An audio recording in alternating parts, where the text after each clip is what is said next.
کے وجود کے کوئی وجود نظر نہیں آتے، فقط اللہ تعالیٰ کا وجود ہے، ان کو اور کوئی وجود نظر نہیں آتا، کیونکہ رب قدیر کا وجود من حیث ہوا وہ وجود ہے، کیونکہ وہ واجب الوجود ہے، اس کا ہونا ضروری ہے، اور ہم لوگوں کا من حیث ہوا ہونا نہ ہونا دونوں برابر ہے، تو اسی وجہ سے جب من حیث ہوا کسی کو دیکھا جائے تو کوئی چیز نظر نہیں آئے گی۔ کچھ ایسے بندے ہیں جو اشیاء کو ان کی حقیقت کے اعتبار سے دیکھتے ہیں، اللہ رب العزت نے حقائق الاشیاء ان کے اوپر واضح کر دی، تو جب وہ حقائق الاشیاء کے اعتبار سے کائنات میں نگاہ کرتے ہیں انہیں کچھ بھی نظر نہیں آتا سوائے رب قدیر کے وجود کے، کیونکہ اللہ تعالیٰ کا وجود واجب ہے، تو جب ان کو سوائے اللہ تعالیٰ کے وجود کے اور کوئی نظر نہیں آتا تو اس بات کو ملحوظ خاطر رکھیں۔ اب آ جائیے ہوا کی طرف، جو ہوا کل کے بعد جو ہوا ہے، یہ ہوا با اعتبار ضمیر کے مبہم ہے، جب تک کہ اس کا مرجع ماقبل میں ذکر نہ ہو اس کی تعیین نہیں ہوتی، تو تعیین کے لیے تقدم مرجع ماقبل میں تقدم مرجع ہو اس کا، لیکن مسئلہ یہ کہ تعیین کب ہو؟ جب بہت ساری چیزیں ہوں، چار موبائل رکھے ہوئے، اب آپ جناب اپنے اس کے اندر متعین کیجئے کہ یہ فلاں صاحب کا ہے، یہ فلاں صاحب کا ہے، یہ فلاں صاحب کا ہے، تعدد اشیاء تعین کا تقاضا کرتے ہیں، اور جب شے ہی ایک ہو وہ فی نفسی متعین، اب تعین کی حاجت نہیں، تو پتہ یہ چلا کہ ان مقربین کے یہاں پر جب کائنات کے اندر وجود فقط رب قدیر کا ہے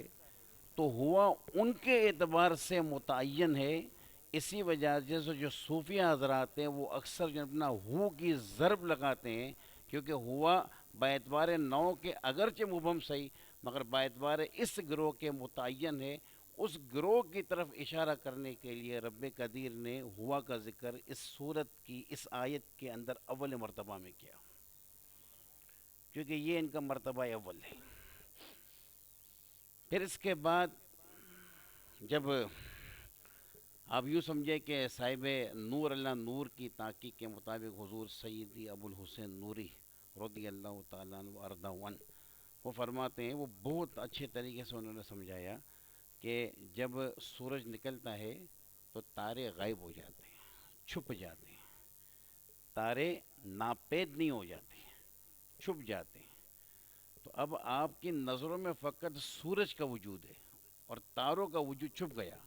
اس کو کہا جاتا ہے وحدت الشہود، جو حضرت نے وہاں پر تحریر فرمایا، یہ وحدت الشہود ہے۔ کیا مطلب؟ کہ آپ کے مشاہدے میں ایک وجود ہے مگر نفس الامر کے اندر کئی وجود ہے، مشاہدہ ایک وجود کو چاہ رہا ہے مگر نفس الامر کئی وجود کا مقتدی ہے۔ معاملہ یہ ہوا کہ جو مقربین تھے جس کو اللہ رب العزت نے سورہ واقعہ کے اندر ارشاد فرمایا الاولون والاولون اولئک المقربون فی جنات النعیم، جو مقربون تھے وہ ہوا کے اندر ہے، اور جو ان سے نیچے درجہ رکھتے تھے جو اصحاب یمین تھے، اصحاب یمین اگرچہ انہوں نے وجود ایک دیکھا مگر ان کی بصارت اور ان کی بصیرت اس اونچائی کو نہ پہنچی کہ وہ باقی وجود اس وجود کے سامنے ان کے لیے معدوم ہو جاتے، چھپ گئے، تو اب وہاں پر اللہ کے ساتھ ساتھ انہوں نے اور وجود کو دیکھا تو ان کے لیے ہوا کافی نہیں، کیونکہ اب وجود میں تعدد ہو گیا، اب ہوا مبہم ہی رہے گا، وہ جس کی طرف لوٹے گا تو وجود بہت سارے ہیں، پتہ چلے گا نہیں چلے گا کہ اس ہوا سے کیا مراد ہے، تو ان گروہ کو ہائی لائٹ کرنے کے لیے کہ اصحاب یمین وہ ہیں جو ہوا کے ذریعے سے تعین نہیں کر پاتے، ان کے یہاں وجود زیادہ ہوتے ہیں، تو ان کی جناب اپنا تعین کے لیے لفظ اللہ لایا گیا کہ وہ کون ہے؟ وہ اللہ ہے، یہ مرتبہ دوم ہے، یہ اصحاب یمین جن کو کہا جائے کہ جب تعدد ہو گیا وجود میں تو تعدد وجود تقاضا کرتا ہے اس بات کا کہ اب تعین کی جائے، تو اللہ اس میں جلالت سے تعین ہوئی کہ وہ ذات اللہ کی ہے۔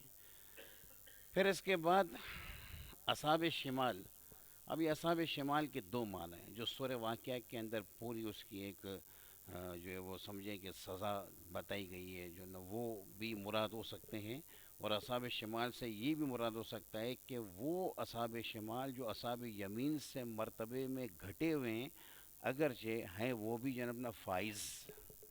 کامیاب ہے۔ اور اگر اصحاب شمال سے یہ مراد لیا جائے جو سورہ واقعہ کہتا ہے فی سمیم و حمیم فی حمیم و سمیم، کیا ہے جو قرآن، ہاں یہ لا بارد ولا کریم، یہ جو قرآن کریم کہتا ہے، یہ بھی لے سکتے ہیں ہم۔ اب معاملہ یوں ہے کہ کچھ لوگوں نے یہ کہا کہ ہوا والا میں نے آپ کو بتایا، اللہ کا میں نے آپ کو بتایا، ان کے لیے ذات ہو گئی متعین، مگر کچھ لوگوں نے اس ذات کو من حیث ذات نہ دیکھا، اس ذات کو من حیث المفہوم دیکھا کہ اس ذات پر کس مفہوم کا اپنا صدق ہو رہا ہے، تو انہوں نے دیکھا کہ اس کے اوپر صدق ہو رہا ہے واجب الوجود کا، ایسی ذات جس کا وجود ضروری ہو اور عدم محال ہو، تو یہ اس مفہوم کے اعتبار سے کلی ہے، اور کلی افراد متعددہ رکھتی خارج کے اندر، یہ الگ بات ہے کہ وہ افراد متعددہ رکھتی، یعنی کہ کلی کا جنرل مفہوم جو ہوتا ہے وہ شرکت کثیرین سے معنی نہیں ہوتا ہے، وہ شرکت کثیرین میں آ جاتا ہے، چاہے خارج میں اس کا کوئی ایک فرد ہی نہ ہو، جیسے کہ لا شے وغیرہ ہے وہ آپ لوگ پڑھ چکے ہیں۔ تو اب انہوں نے اللہ تعالیٰ کو من حیث ذات نہ دیکھا،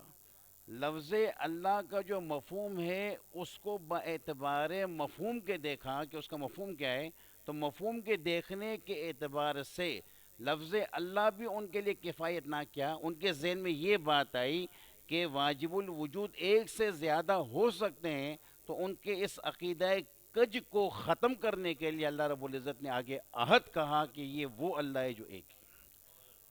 یہ مرتبہ ثالث ہے، یا اصحاب شمال کا جن کو کہا جائے۔ اب وہ چاہے اصحاب شمال جو ہے نا اپنا آپ فلاسفہ کو لیتے ہیں، صحیح، وہ اگرچہ جو ہے نا اپنا واجب الوجود کی جو وہ وحدت کے قائل ہیں کہ واجب الوجود ایک بھی منحصر ہے، مگر وہ جیسا رب کو ماننا چاہیے ویسا مانتے نہیں ہیں، کہ وہ اللہ تعالیٰ کے لیے جزیات کے علم کو نہیں مانتے، آخری ہم اس میں نہیں جا رہے، اذا ثبت الشیء ثبت بلوازمی والے قول پر ان کا عمل نہیں ہے۔ تو پتہ یہ چلا کہ اللہ ہوا کا لفظ ان مقربین کے یہاں متعین ہے، تو اب تعین کی حاجت نہیں ہے۔ اللہ کا لفظ اس لیے لے کر آئے، اس میں جلالت اس لیے لے کر آئے کہ جن کے یہاں پر وعدہ شہود والا معاملہ ہے اور ہوا ان کے یہاں متعین نہیں ہے، تو وہ اللہ سے متعین ہو جائے کہ اس ہوا سے مراد کون ہے۔ اور عہد کا لفظ اس لیے لے کر آئے کہ جس نے اللہ کو باعتبار ذات کے نہیں باعتبار مفہوم کے دیکھا، اور اس کا مفہوم جو میں نے آپ کو بتایا، تو وہ مفہوم کے اعتبار سے جب تعدد رکھتا ہے تو لفظ عہد لے کر آئے تاکہ ان کے لیے بھی جناب اپنا ایک بات ہو جائے اور رد ہو جائے ان کا کہ یہاں پر واجب الوجود کا مصداق فقط ایک ہی ذات ہے۔ بعد اس کے لفظ اللہ کی آپ تعریف پڑھتے آئے کہ ہوا علم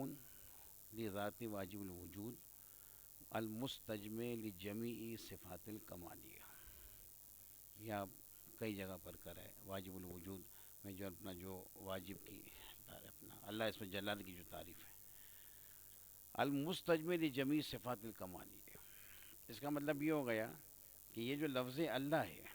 یہ مستجمع لجمیع صفات کمالیہ، اللہ کا قادر بھی آ گیا، اللہ تعالیٰ کی جنب صفات اندہ ماتوریدی 8 اور اندہ جنب اشریہ 7 ہے، صحیح، باقی وہ جو قرآن کریم میں شروع میں جو نا 99 جو نام لکھے ہوتے ہیں وہ انہی 7 ناموں کے مظہر ہیں، ورنہ صفات 7 ہیں، ان ناموں کے اعتبار سے صفات نہیں ہے، صفات 7 ہیں اشریہ کے نزدیک، اور ماتوریدیہ کے نزدیک تکوین کے اضافے کے ساتھ صفات 8 ہیں۔ تو جب کوئی بندہ اللہ کہے گا تو اللہ کہنا اس بات کو لازم ہے کہ وہ قادر کو بھی وہ قادر بھی کہہ رہا ہے اللہ کو، وہ اللہ کو علیم بھی کہہ رہا ہے، وہ اللہ کو مرید بھی کہہ رہا ہے، بمعنی ارادہ کرنے والا، مشیت مرید،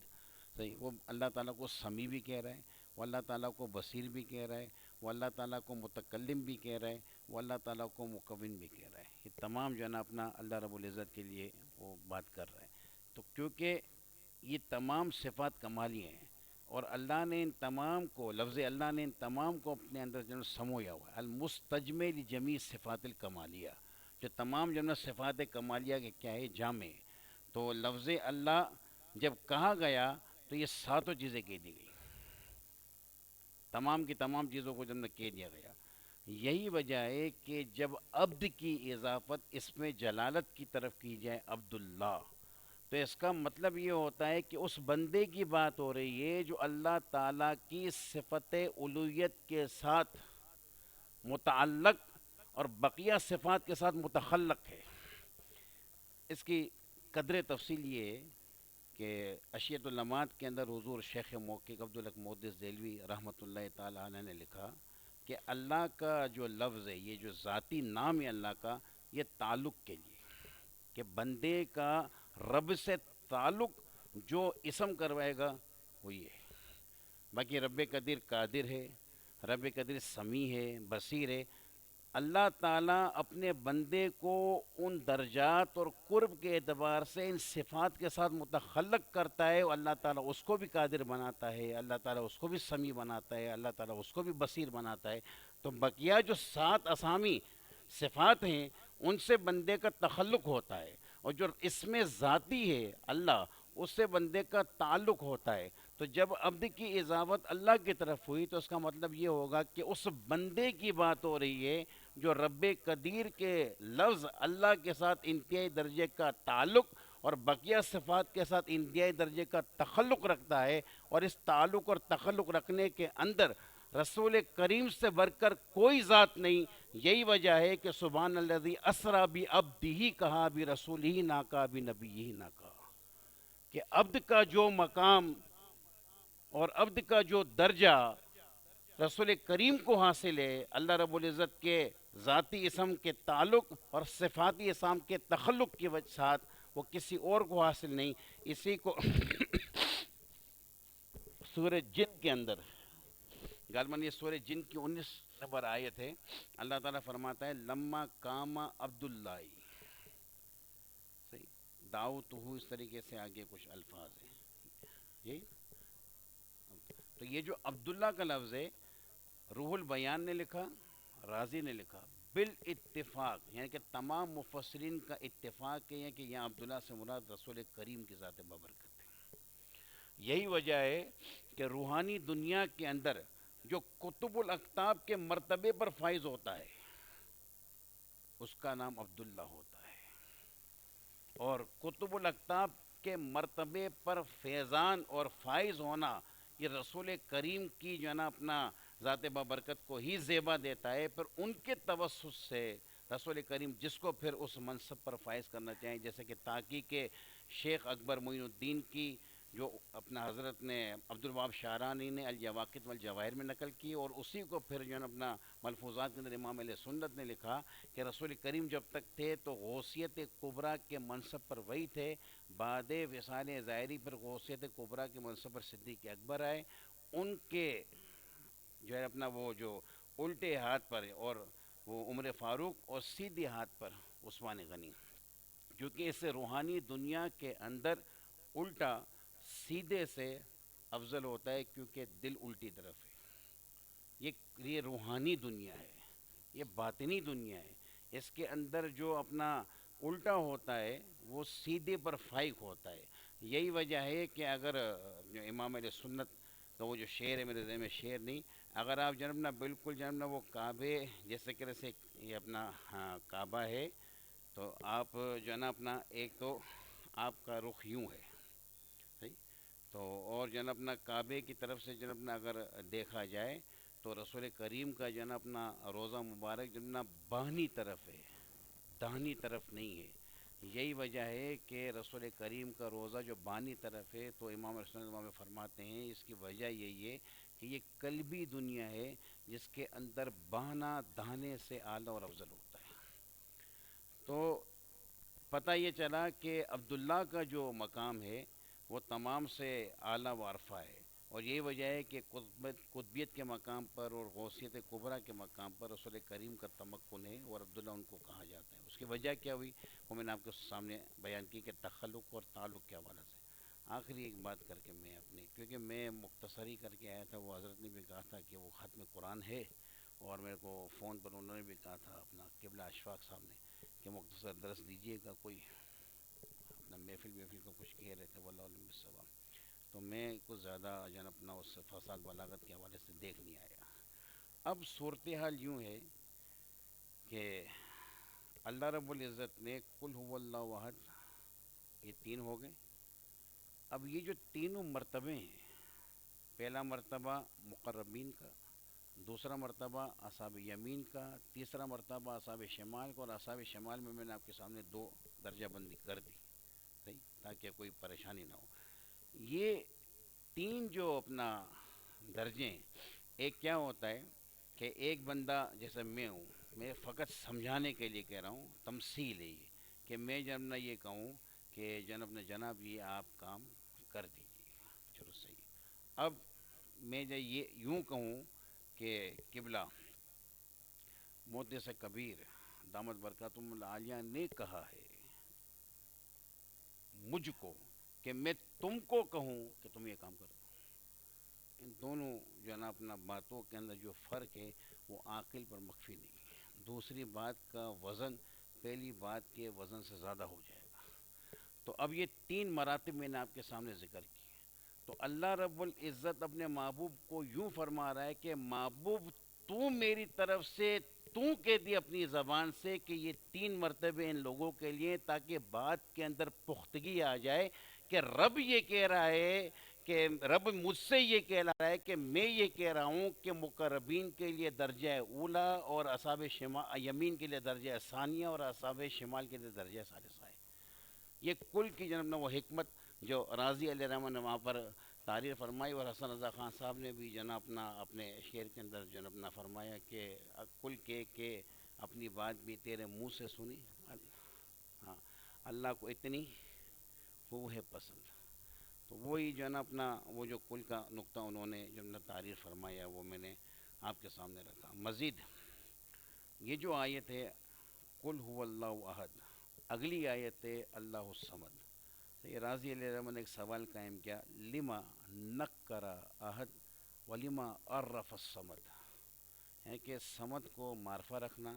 اور احد کو نکرہ رکھنا، یہ وجہ کیا ہے؟ یہاں پر ایک بات میں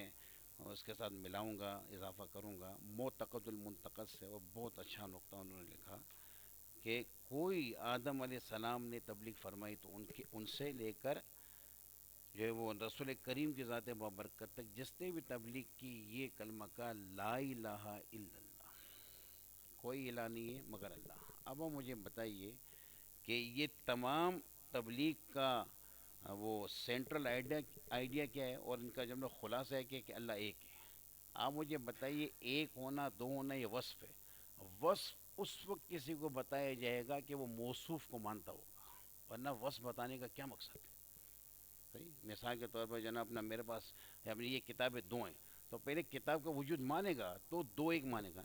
تو جتنے بھی آدم علیہ السلام سے لے کر رسول کریم کی ذات بابرکت تک انبیاء ہے، ان تمام نے یہی تبلیغ کی کہ اللہ ایک ہے. کسی نے یہ تبلیغ نہیں کی کہ مانو اللہ کا وجود ہے. اس کا مطلب یہ ہوا کہ اللہ کا وجود ماننا یہ فطرت میں رکھ دیا گیا ہے. اسی کو رسول کریم نے فرمایا کلو مولود یولد علی الفطرہ، کہ ہر جو بچہ وہ فطرت پر پیدا ہوتا ہے. تو پتہ چلا کہ یہ فطرت کے اندر بندے کے بات رچی بسی ہے کہ اللہ ہے. اب رہا یہ معاملہ کہ پھر عقل نے دھوکہ دیا اور معاشرے نے، ماحول نے دھوکہ دیا، کسی نے 2 کر دیے، کسی نے 10 کر دیے، کسی نے کتنے کر دیے، مگر اللہ کا ہونا ہر ایک نے تسلیم کیا. یہاں تک کہ قرآن کریم نے 3-4 مقام پر تاکید کے ساتھ یہ بات کفار کے زبانی کہلوائی کہ جب کفار سے پوچھا جائے کہ زمین آسمان کا پیدا کرنے والا کون ہے، تو وہ کہیں گے لَيَقُولُنَّ اللہ، ضرور بھی ضرور وہ کہیں گے کہ اللہ. تو اس کا مطلب کہ اللہ کا اقرار وہ فطرت کا اقرار ہے. تو آج جو ملحد ہے وہ فطرت سے ہی ہٹا ہوا ہے، اور فطرت سے ہٹے ہوئے کی بات کو تسلیم کرنا مجنون کی بر کو تسلیم کرنے کے برابر ہے. تو پتہ یہ چلا کہ وہ معتقد کے اعتبار سے لا الہ الا اللہ سے ہمیں یہ پتہ چلا کہ وہ اللہ کو مانتے ضرور تھے،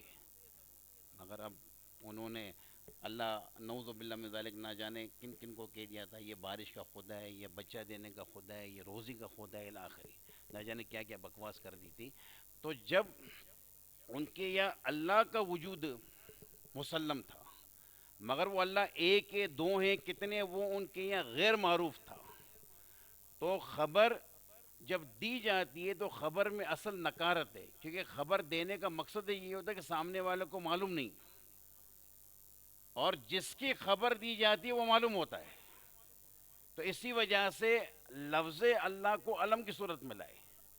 کیونکہ وہ معلوم تھا، وہ اللہ کو جانتے تھے، وہ یہ نہیں جانتے تھے کہ ایک ہے۔ اس نہ جاننے کی وجہ سے جب ان کے لیے خبر مجہول تھی اور خبر غیر معروف تھی تو اس کو نقرہ کی صورت میں لے کر آئے کہ جس کو تم دو چار کے اندر نعوذ باللہ من ذالک کے شریک مانتے ہو، ایسا کچھ نہیں ہے، اللہ ایک ہے۔ تو یہاں سے پتہ چلا کہ نکرہ لانے کی وجہ یہ تھی کہ ان کو جو ہے نا اپنا وحدانیت رب قدیر کی نہیں پتہ تھی۔ اور پھر روح البیان نے یہاں پر یہ افادہ کیا کہ اللہ رب العزت نے یہاں پر عہد فرمایا، قل هو اللہ احد، واحد نہ فرمایا۔ وہ کہتے ہیں کہ عہد وہ ہوتا ہے کہ جو ذات میں یکتا ہو، اور واحد وہ ہوتا ہے جو صفات میں یکتا ہو۔ اور کفار یہ جو ہے نا اپنا کہہ کر آئے تھے کہ ان صف لنا ربکا، اے اللہ کے رسول ہمارے لیے اپنے رب کو متصف کیجئے کہ آپ کا رب کیسا ہے، ونسب لنا، اور ہمارے لیے اس کا نسب بیان کیجیے، کیونکہ وہ تو نسب نعوذ باللہ من ذالک کہہ کر آئے تھے۔ تو جیسا سوال تھا تو وہ جو ہے اپنے اعتقاد کے اندر رب قدیر کو، اللہ کو مانتے تھے، مگر ساتھ ساتھ میں الوہیت کو اوروں میں مانتے تھے۔ تو ان کا رد بلیغ کرنے کے لیے انصب اس مقام پر عہد تھا، کیونکہ وہ ذات میں یکتا کو کہتے ہیں کہ نہ کہ واحد تھا جو صفات میں یکتا کو کہتے ہیں۔ اور انما الہکم الہ واحد کے اندر واحد انصب ہے، کہ وہاں پر جو ہے نا اپنا صفات میں یکتا کی بات ہو رہی ہے کہ تمہارا الہ وہ الہ ہے کہ اس جیسی صفات کسی کے پاس نہیں پائی جاتی۔ اس کا مطلب یہ ہو گیا کہ الہکم الہ واحد ان کے لیے ہے جو اللہ تعالیٰ کو ذات میں تو یکتا مانتا ہے، صفات کے اندر تردد رکھتا ہے، تو وہاں پر واحد کا لفظ انصب تھا۔ اور جب کفار کا یہ معاملہ اللہ تعالیٰ کی ذات کے حوالے سے ہی تھا کہ اللہ کی ذات میں ہی وہ شرکت مانتے تھے، تو یہاں پر انصب عہد کا لفظ تھا، اس لیے واحد پر عہد کو ترجیح دی۔ اس کے بعد آخری بات اللہ الصمد، الصمد کو معرفہ کیوں لے کر آئے؟ کیونکہ ان کو جنم نے یہ وہ اس بات کا اعتراف کرتے تھے، یہاں تک کہ آپ کفار مکہ کو چھوڑ دیجیے، آپ نے فرعون کے معاملات سنے ہوں گے کہ فرعون جنم نے بدبخت بہت بڑے دعوے کرتا تھا، انا ربکم الاعلیٰ، کہ میں تمہارا رب اعلیٰ ہوں، مگر آپ جنم نے اس کی کبھی جو ہے نا وہ تاریخ بھریے، اس کے کچھ معاملات سنیے، تو وہ کوئی غار میں جاتا تھا، وہاں چھپ کر اللہ تعالیٰ سے جن اپنا مانگتا تھا کہ مجھے معلوم ہے کہ اللہ تو ہے مولا، تو یہ دے دے، تو یہ دے دے، تو یہ دے دے۔ وہ خود بھی جانتا تھا بدبخت،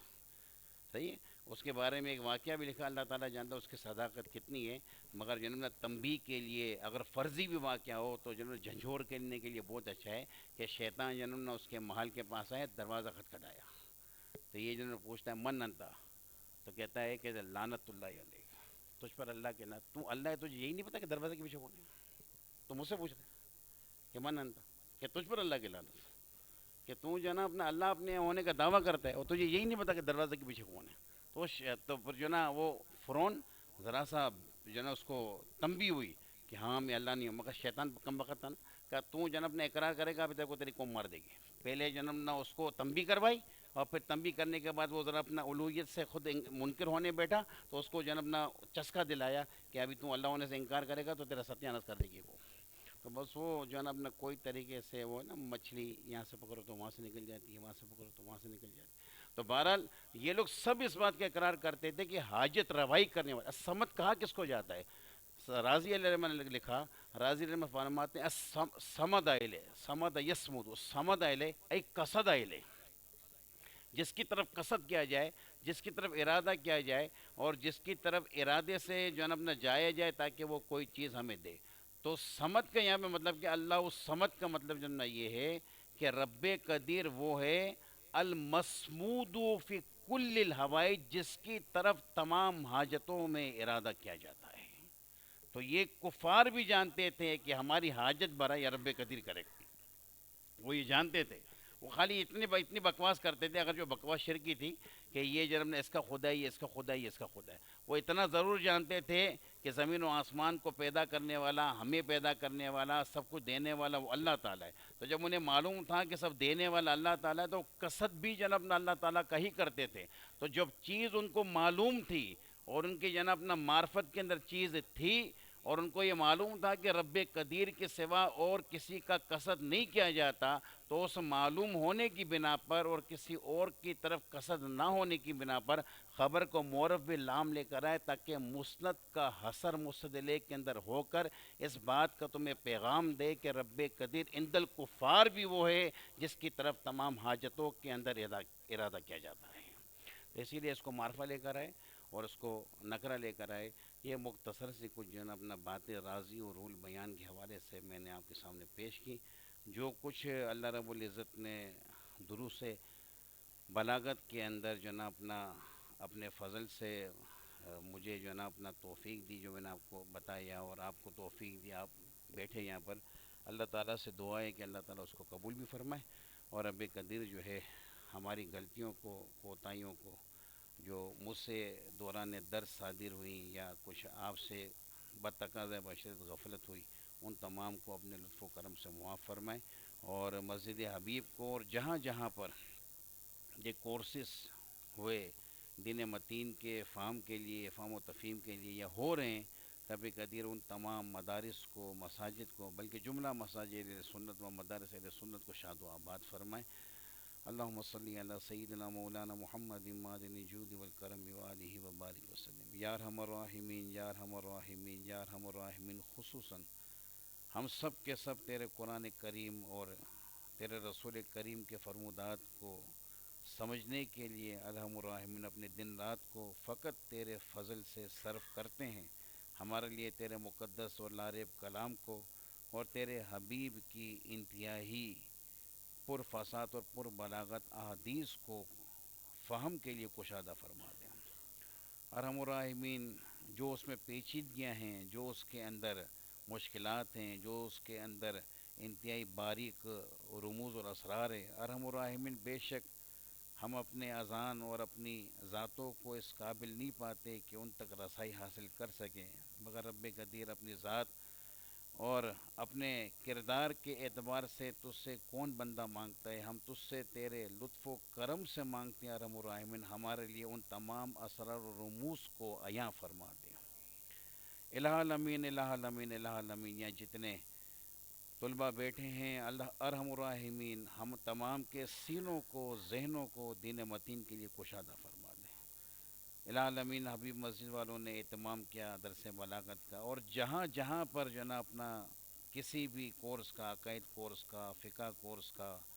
یا کسی اور کورسز کے حوالے سے یہ معاملات ہوئے، کلام کورس کا، جو بھی کہیں پر بھی سلسلہ ہوا، الہ الامین تمام کو شاد و آباد فرما۔ ان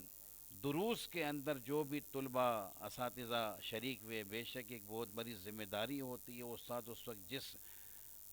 مشکلات سے گزرتا ہے اور جو محنت مشقت کر کے طلباء تک ان مفاہیم کو منتقل کرتا ہے، ارحم الراحمین یہ وہ استاد بخوبی جانتا ہے کہ وہ کن مراحل سے گزرا ہے۔ ارحم الراحمین ان تمام اساتذہ کو، ان تمام سکھانے والوں کو ان کی محنت مشقت پر ارحم الراحمین خوب اجر عطا فرما۔ الہ الامین اس سلسلے کو تا دم قیامت جاری و ساری فرما۔ ارحم الراحمین تمام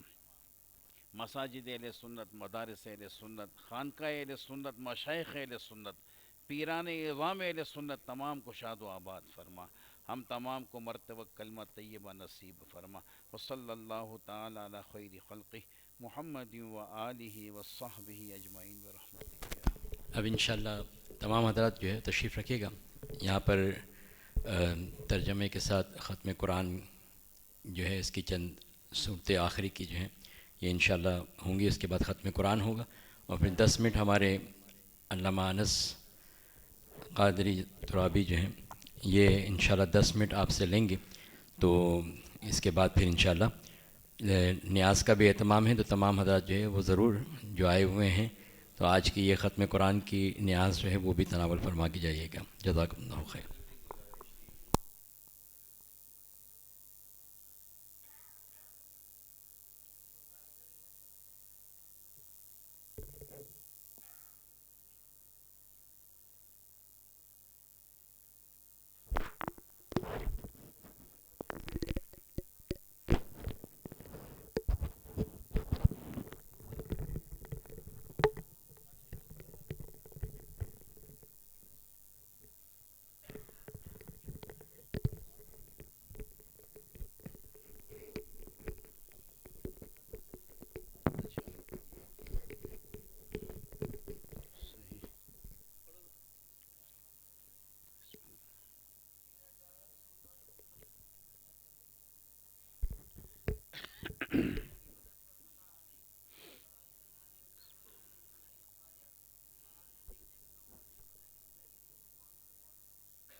اسے اس کے مال نے کچھ فائدہ نہ دیا اور نہ جو اس نے کمایا. سیصلی نارا ذات لہب، تو ان قریب وہ ڈالا جائے گا شعلوں والی آگ کے اندر. وامرأتہ حمالۃ الحطب، اور اس کی بیوی وہ کھجور لکڑیوں کو اٹھانے والی ہے. لکڑیوں کا گٹھا جو اٹھاتی تھی. لکڑیوں کے گٹھے کو اٹھانے والی ہے. فی جیدہا حبل من مسد، اور اس کے گلے کے اندر کھجور کی چھال کی رسی ہے. یا طالب فقط انت اسم قولا واحد وامرأته یا الطلاب هذا مبتدا وهذا موصوف، حمالۃ الحطب صفت ولكن ليست المطابقة بينهما. الامرأة مرفوعة وحمالة منصوبة. عندك الجواب موجود ام لا یا طالب؟ عندك الجواب موجود ام لا؟ لا. یا احمد رضا کیف المطابقت بینہما؟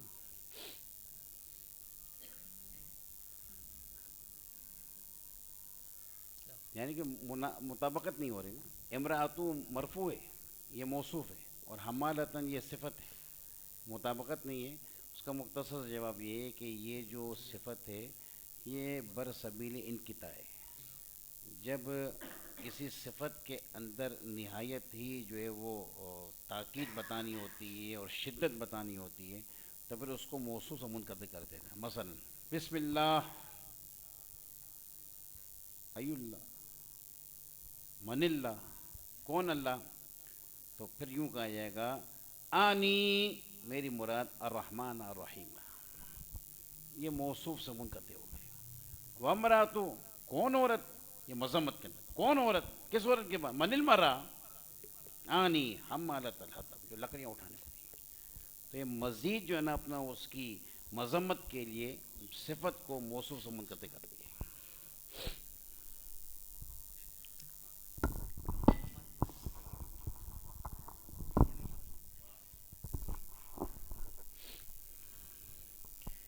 اعوذ باللہ من الشیطان الرجیم. بسم اللہ الرحمن الرحیم.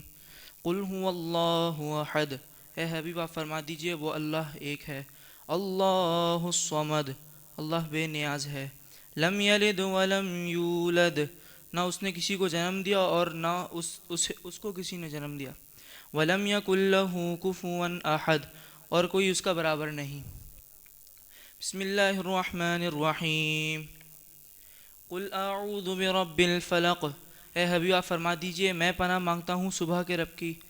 من شر ما خلق، اس کی تمام مخلوق کے شر سے. ومن شر غاسق اذا وقب، اور اس رات کے شر سے جب وہ چھا جائے. ومن شر النفاثات فی العقد، اور ان پھونکنے والیوں کے اور ان عورتوں کے شر سے جو گرہوں میں پھونکے مارتی ہیں. ومن شر حاسد اذا حسد، اور حاسد کے شر سے جب وہ حسد کرے. بسم اللہ الرحمن الرحیم. قل اعوذ برب الناس، اے محبوبہ فرما دیجئے میں پناہ مانگتا ہوں لوگوں کے رب سے. ملک الناس، جو لوگوں کا بادشاہ ہے. الہ الناس، لوگوں کا الہ ہے. من شر الوسواس الخناس، اور وسوسہ ڈالنے والوں اور دبک جانے والوں کے شر سے اس کی پناہ میں آتا ہوں. الذی یوسوس فی صدور الناس، وہ جو لوگوں کے دلوں میں وسوسے ڈالتے ہیں. من الجنۃ والناس، جنات کے گروہ سے اور لوگوں کے گروہ سے. ترقی من الادنا الی الاعلی، یہ ایک جو ہے نا اپنا پیرائے عام ہے کہ ادنا سے اعلیٰ کی طرف ترقی کرتے ہیں. لفظ رب جو ہے یہ کوئی بھی ہو سکتا. رب کا معنی جو ہے نا اپنا یہ کہ پالنے والا، تربیت کرنے والا، نشو و نما دینے والا. ٹھیک، یہ عام بندہ بھی ہو سکتا ہے، بادشاہ بھی ہو سکتا ہے. تو رب کے اندر عموم ہے. پھر اس رب کے عموم کو ملک کے خصوص سے ٹورا کہ یہ وہ رب ہے جو رب ہونے کے ساتھ ساتھ پالنے والا کے ساتھ ساتھ بادشاہ بھی ہے. تو اب وہ جو ہے نا اپنا تربیت کرنے والے سارے ہٹ گئے جو بادشاہ نہیں ہے. تو ملک کے اندر فقط کون آ گیا؟ جب نہ وہ جو تربیت کرنے والے کے جو بادشاہ بھی ہو. پر بادشاہ کے لیے بھی جب عموم ہے، وہ بادشاہ الہ ہو کہ نہ ہو، تو اس کے عموم کو اگلے خصوص سے ٹورا کہ اس بادشاہ کی بات ہو رہی جو الہ ہے. کہ ترقی من الادنی الی الاعلی ہے، کہ تربیت فرمانے والا عام ایسے کے بادشاہوں کے نہ ہو، بادشاہ عام ایسے کے الہوں کے نہ ہو، پھر الہ. پھر اس کے بعد یہ جو ایک اگلی آیت ہے من شر الوسواس الخناس، یہ جامی کے اندر بھی ہے اور غالباً عبد الغفور یا اس کے حاشیے میں آپ پڑھ کر آئے ہدایت النور کے اندر کے معرفہ کے مراتب ہیں. سب سے پہلے سب سے پہلے سب سے پہلے معرفہ کے 7 مرتبے ہیں نا بیٹا، 9ویں میں برکر ہے نا. اب علم نہیں، علم نہیں ہے، ضمائر ہیں. مضمرات کے اندر بھی واحد متکلم، یہ سب سے جناب نا صحیح. پھر جمع متکلم الاخری. پھر اس کے بعد جو ہے اپنا مضمرات کے بعد اعلام ہے. پھر اعلام کے بعد اسماء. اچھا، اب اسماء موصولات اور الف لام ایک ہی درجے میں، یہ اس پر دلیل ہے کہ یہ دیکھیں جناب نا من شر الوسواس الخناس، یہ خناس موصوف ہے اور الذی یوسوس اس کی صفت ہے، اور صفت ہمیشہ موصوف سے ادنا ہوتی ہے. اگر الف لام کا مرتبہ معذرت الذی کا مرتبہ اگر الف لام سے اوپر ہوتا تو صفت جو تابع ہے وہ اعلیٰ ہو جاتی اور جو الخناس مطبوع ادنا ہو جاتا. تو پتہ چلا کہ الف لام اور الذی ایک ہی مرتبے کے اندر ہے، ان کا مرتبہ الگ الگ نہیں ہے. ہاکذا فی حاشیتی عبد الغفور. باقی الحمدللہ آپ کے استاد محترم نے آپ کو قرآن ختم کروائے، دعا بھی انہی کو زیب دیتی ہے اور ختم قرآن پہ دعا بھی قبول ہوتی ہے. ہم عرض کریں گے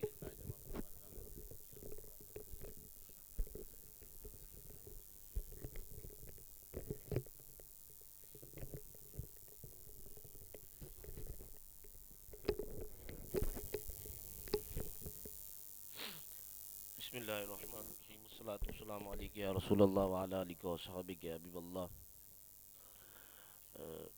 میں تو ایک حساب سے تو ایک عذر بھی بنتا ہے کہ ظاہر ہے میرے گھر کے قریب استاد محترم تشریف لاتے رہے اتنے دن، تو چونکہ ہمارے اپنے ادارے میں بھی کورس کا سلسلہ تھا تو اس وجہ سے جو ہے نا وہ آج چونکہ کلاس نہیں تھی وہاں تو حاضری کا موقع ملا. اور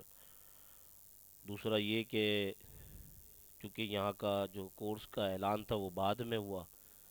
اور ہم پہلے اعلان کر چکے تھے، پوسٹر بھی چلا چکے تھے، تو شاید اگر پہلے اطلاع مل جاتی تو ہم اپنے یہاں کورس کا سلسلہ نہ رکھتے اور کوشش کرتے کہ طلبہ جو ہے وہ یہیں پہ حاضر ہو. کیونکہ فقیر کو اگر آج 4 لفظ پڑھنا آتے ہیں تو یہ استاد محترم کی برکت ہے. اور استاد محترم درود و سلام کی برکت ہے. وہ اس طرح کہ حضرت فرماتے ہیں کہ حضرت کے ارد گرد کے جو لوگ تھے نا وہ اہل حدیث مکتب فکر کے تھے. تو حضرت کو جو ہے وہ کوثر مسجد موسیٰ لین میں اگر آپ نے دیکھی ہو تو وہاں حضرت خاص اہتمام سے جمعہ پڑھنے جاتے تھے، کیونکہ وہاں درود و سلام جو ہوتا تھا نا وہ بہت پسند تھا. یہ اس درود و سلام کی برکت ہے کہ آپ جو ہے وہ پھر درس نظامی کے لیے محمدی مسجد کاغذی بازار میں علامہ وسیم ضیائی صاحب آپ جانتے ہوں گے، وہ رات میں انہوں نے پڑھانے کا سلسلہ شروع کیا تھا. تو حضرت نے ان کے پاس جو ہے وہ 22 سال کی عمر میں درس نظامی پڑھنے کا آغاز کیا ہے. مجھے جو اطلاع ہے وہ حضرت نے 22 سال کی عمر بتائی تھی اور 22 سال کی عمر میں حضرت نے درس نظامی پڑھنے کا آغاز کیا. لیکن یہ کہ وہ درود و سلام کی برکت ہے جمعے والے کہ حضرت جو ہے وہ اہل حدیث ظاہر دوستی یاری تھی، تعلق تھے، اور موسیٰ لین میں جو مشہور مسجد اہل حدیثوں کی ان کا انفلوئنس بھی بہت تھا. مطلب وہ لوگوں کو بہت زیادہ اٹریکٹ بھی کرتے تھے. اس کے قصے جو ہے نا آپ طالب بھائی سے بھی پوچھ سکتے ہیں. وہ موسیٰ لین کی جو راشدی مسجد تھی، راشدی مسجد ہے غالباً جو اہل حدیثوں کی، انہوں نے پھڈے بھی سنیوں سے بہت کیے. ایک وقت تھا کہ ایک جگہ پہ جو ہے نا وہ جمعیت اشاعت والے ایک پوسٹر لگاتے تھے، مقابلے میں ایک پوسٹر جو ہے نا وہ اہل حدیث لگاتے تھے، پھر اس کا جواب جمعیت والے لگاتے تھے، پھر جو ہے نا وہ مقابلے میں اہل حدیث لگاتے تھے. وہ ایک بورڈ بنا ہوا تھا شاید موسیٰ لین میں ہی کہیں تھا وہ نالے پہ، تو وہاں جو ہے نا وہ اشتہار لگتے تھے. وہ اشتہار ابھی تک جمعیت کے ریکارڈ میں موجود ہے جو اہل حدیثوں کے رد میں اس وقت جو ہے نا وہ چھپتے تھے. تو بہرحال وہ ایک ایسا علاقہ کہ جہاں پہ جو ہے نا وہ اہل حدیث جو ہے وہ بڑے ایکٹیو ہے، لیکن پھر یہ ہے کہ حضرت جو ہے وہ اس طرف مائل ہوئے، اور اس میں عثمان صاحب ایک ہوتے تھے، قاری عثمان صاحب، وہ پڑھاتے تھے بادامی مسجد کے اندر بھی، بعد میں پڑھاتے تھے، اور چپل کا کاروبار کرتے تھے، اگر کسی کو یاد ہو چپل کا کاروبار تھا۔ تو عثمان صاحب نے حضرت کو جو ہے وہ پھر اس طرف مائل کیا تھا کہ درس نظامی کے لیے جو ہے وہ محمدی مسجد کے اندر علامہ وسیم جائی صاحب نے جو شروع کیا تھا رات میں، تو حضرت نے وہاں پہ آغاز کیا، اور حضرت نے بالاستیاب یا مطلب ریگولر جسے کہے نا، تو تقریباً 4 سے 5 سال پڑھا ہے، 3 سال، 4 سال، مجھے 4 سے 5 سال یاد ہے۔ تو بالاستیاب مطلب جیسے ہم کلاسوں کے اندر آتے ہیں اور پڑھتے ہیں اس طریقے سے، اور اس کے بعد جو ہے وہ پھر مختلف علماء کے پاس جا کے پڑھنا، خاص طور پہ ایک بندیالوی عالم دین تھے، انتقال ہو گیا، اللہ تبارک تعالیٰ ان کو گھر کی رحمت فرمائے، غلام محمد شرق پوری رحمت اللہ تعالیٰ علیہ۔ اچھا، بندیالویوں میں مجھے نہیں معلوم کہ ظاہر ہے میرے جتنے بندیالوی علماء سے جو ہے وہ واسطہ پڑا، تعلق ہوا، تو میں نے ان کو جلالی نہیں پایا، وہ اتفاق سے جو ہے نا وہ جلالی بزرگ تھے، غلام محمد شرق پوری رحمت اللہ تعالیٰ علیہ۔ تو حضرت فرماتے کہ حضرت ایک علم حیت کے سلسلے میں ان کی جانب گئے تھے۔ اگر آپ لوگوں کو یاد ہو کہ ایک کتاب حضرت کی مشہور ہے، عطاء المنتطق فی اصطلاحات المنطق، یہ ان کی مشہور کتاب ہے، اور ہم نے اس کی دوبارہ ریکمپوزنگ وغیرہ بھی کروا کے رکھی ہے، پھر کبھی موقع ملا تو اشاعت کا سلسلہ اس کا بنائیں گے۔ اس میں منطق کی اور ساری اصطلاحات ہیں، ان کی اور بھی کئی کتابیں، جیسے اوجری کے مسئلے پہ ایک کتاب ہے، وہ شرح قائد کا خلاصہ بھی ہے، میوزی کا خلاصہ بھی انہوں نے لکھا ہے، وہ ان کی کچھ کتابیں ملتی ہیں مارکیٹ میں، شاید مل جائیں تو نصیب ہے، ورنہ اگر آپ ہم سے رابطہ کریں گے تو مل جائیں گی۔ تو حضرت ان کے پاس جو ہے وہ علم حیت کے سلسلے میں گئے تھے، اور وہ غالباً رمضان کے ایام تھے، اور وہاں پہ سلسلہ یہ تھا کہ وہ رات کو بمشکل جو ہے وہ 11 بجے یا اس کے بعد جو ہے وہ سونے کا موقع دیتے تھے، اور صبح فجر کے بعد سے سونے نہیں دیتے تھے، اور پورا دن وہ ایسے پڑھنے کے لیے بٹھاتے تھے کہ آپ دیوار پہ ٹیک بھی نہیں لگا سکتے۔ خیر، جس سلسلے میں گئے تھے وہ سلسلہ تو بقول حضرت کے اس میں کامیابی نہیں ملی، لیکن یہ ہے کہ وہ سراجی اور میراث کے ماہر تھے، غلام محمد شرق پوری رحمت اللہ تعالیٰ علیہ، تو ان سے جو ہے وہ اس سلسلے میں کافی استفادہ کیا، سراجی کے مسائل کے سلسلے میں۔ تو عرض کرنے کا مطلب یہ ہے کہ وہاں پہ سبق ہو یا نہ ہو، سبق ہو یا نہ ہو، پڑھنا آپ کو پڑے گا، اور پورا دن جو ہے وہ مطالعہ کے اندر حضرت گزارتے تھے وہاں پہ، اور بڑا مشکل جتنے بھی وقت وہاں رہے تو وہ مشکل زمانہ تھا۔ پھر بھی اس کے علاوہ بھی کئی علماء کے پاس گئے مخصوص فنون کے لیے کہ جو ہے وہ ان فنون میں آپ کو مہارت حاصل ہو، لیکن یہ کہ میں جتنا سمجھا ہوں حضرت کو، اللہ تبارک و تعالیٰ نے آپ کے فہم کو اتنا بلند کیا کہ کئی کتابیں، کئی حواشی حضرت نے بغیر جو ہے وہ کسی استاد سے پڑھے حل کر لیے۔ اور میں آپ کو اس سلسلے میں بتاؤں کہ 2011 کا سما ہے، 2011 کی بات ہے، میں نے میٹرک کیا تھا۔ اچھا، میں میٹرک سے پہلے سے جانتا ہوں، بادامی مسجد میں اعتکاف ہوتا تھا، اعتکاف میں ہم بیٹھتے تھے، اعتکاف میں ہم حضرت کے لیکچر شوق سے سنتے تھے، اور اعتکاف میں حضرت کے لیکچر ہوتے تھے تقریباً عقائد کے اوپر۔ بہت مشکل ہے کہ کوئی لیکچر جو ہے وہ فقہ کے اوپر ہوتا ہو، تقریباً عقائد کے اوپر لیکچر ہوتے تھے، اور وہ ایسا ہوتا تھا رات مطلب تقریباً کوئی 2:30-3 بجے کے بعد وہ درس شروع ہوتا تھا، اور اختلافی عنوانات اس کے اندر زیادہ ہوتے تھے، دیوبندیت کا رد، اہل حدیث کا رد، شیعوں سے متعلق عقائد، نظریات، اور پھر جو ہے ان کی باتیں، وہ باقاعدہ جو ہے وہ کتابوں سے کھول کھول کے حضرت جو ہے وہ اس وقت ہم کو بتاتے تھے۔ اور یہی وجہ ہے کہ پھر ہماری ایک ٹیم بنی تھی جس نے جو ہے وہ سر سید احمد خان کے خلاف جو ہے وہ کافی لٹریچر جمع کیا تھا، اور پھر اس کا ایک کتابچہ بھی منظر عام پہ آیا تھا، وہ حضرت نے اس کو ترتیب دیا تھا۔ تو اس وقت لٹریچر جمع کرنے کا شوق اسی وجہ سے پیدا ہوا تھا، حالانکہ ابھی درس نظامی ہم نے شروع بھی نہیں کیا تھا، وہ ہمارا ایک گروپ بن چکا تھا جو اعتکاف سے جو ہے وہ انسپائر تھا، اور پھر جو ہے نا وہ حضرت ہی کا ایک کمرہ ہے وہاں پہ، لائبریری جہاں بنی ہوئی تھی، تو وہیں پر جو ہے وہ ہمارا بسیرا ہوتا تھا، وہاں مطالعہ کرتے تھے، اور پھر جو ہے وہ سر سید کی کتابوں کو ہائی لائٹ کر کر کے چیزیں نکالا کرتے تھے۔ تو یہ اعتکاف سے جو ہے وہ چیز سیکھ لی تھی کہ جو ہے وہ اب پڑھنے کا ذہن ہے کہ بھئی درس نظامی پڑھنا ہے تو حضرت سے پڑھنا ہے، اور اتفاق سے وہ 2011 والا سال رمضان میں یہ معلوم ہوا کہ حضرت رمضان کے بعد نہیں پڑھا رہے۔ اس کا ریزن کیا ہے وہ میں ذکر نہیں کرنا چاہتا، لیکن بس یہ پتہ چل گیا کہ حضرت رمضان کے بعد نہیں پڑھا رہے۔ اب یہ ایک عجیب سی کیفیت تھی کہ بھئی اب حضرت تو نہیں پڑھا رہے، اور حضرت جو ہے وہ مطلب کسی اور کام کے سلسلے میں آگے بڑھنا چاہتے تھے۔ اب ہم پڑھیں گے کہ ہم نے تو پڑھنا حضرت سے تھا، مطلب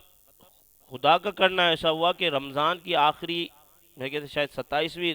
28ویں شب تھی، تو پھر جو ہے وہ ایک مجدہ ملا کہ بھئی حضرت جو ہے وہ رمضان کے بعد پڑھائیں گے، تو بادامی مسجد کے اندر جو ہے وہ حضرت سے پڑھنے کا آغاز کیا۔ پہلا سال میں آپ کو یوں بتاؤں کہ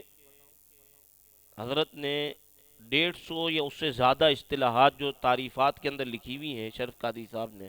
وہ 2 مہینے تک یاد کروائی، نہ نو کا ایک صفحہ سمجھایا، نہ ایک سبق پڑھایا،